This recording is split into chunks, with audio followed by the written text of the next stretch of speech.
Hello, I am Wanda Gwynn Zimmerman, and I am your instructor for this section of English 295, Myth and Monsters. Now, I am the only instructor who teaches this section of English 295, and I've taught it for quite some time, but this is the first time that I am teaching it on Canvas.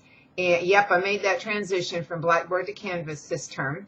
And so I know that there are going to be glitches and errors, and you're going to find things, and you're going to say, what the heck does she mean by that? So when you find one of those, let me know so I can fix it, because I'm as new to this as you are. Now, having made that disclaimer at the very onset, you will note that when I introduce myself, I put Gwynn in parentheses, and that, of course, means that Gwynn is not my real legal name. It is Wanda, but I do prefer to be called Gwynn.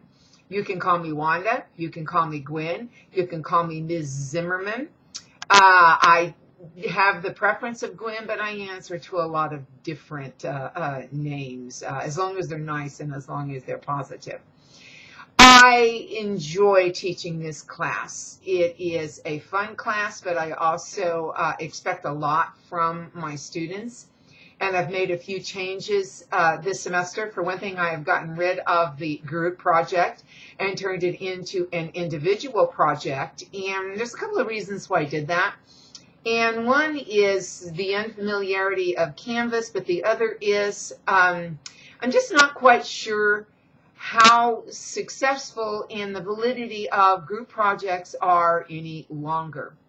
And when I changed this to an individual project, I also erased the points from 100 to 150 and then cut back the points on the paper grade from 200, I started to say 2,000, 200 to 150. And this is a good move, I think, because students will do excellently all semester long. And then when they get to the paper, some students just bomb it, and some don't do excellently. So hopefully this will allow you to feel more successful in that realm.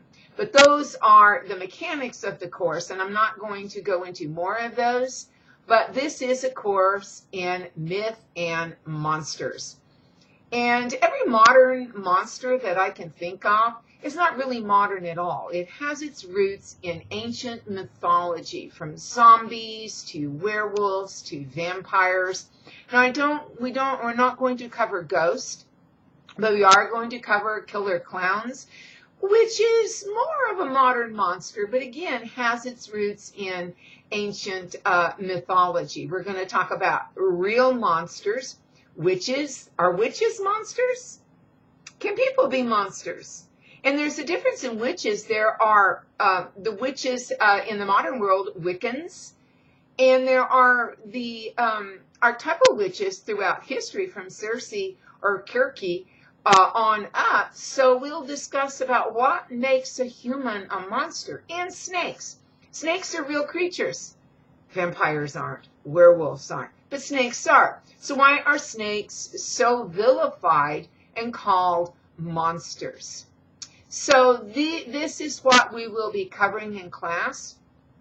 We will read the novel Frankenstein, and we will read the novel Dracula, and we will spend more time on Frankenstein because it's actually is deeper than Dracula. And we will explore those aspects, and I'm not going to go over every single module, but that is the gist of the class. We are examining modern monsters, tracing their roots, and seeing how they evolve from ancient to modern times.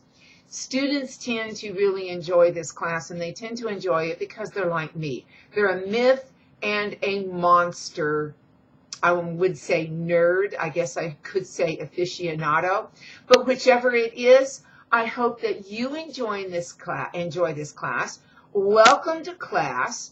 The first module is open, and let's get started. It's just that easy.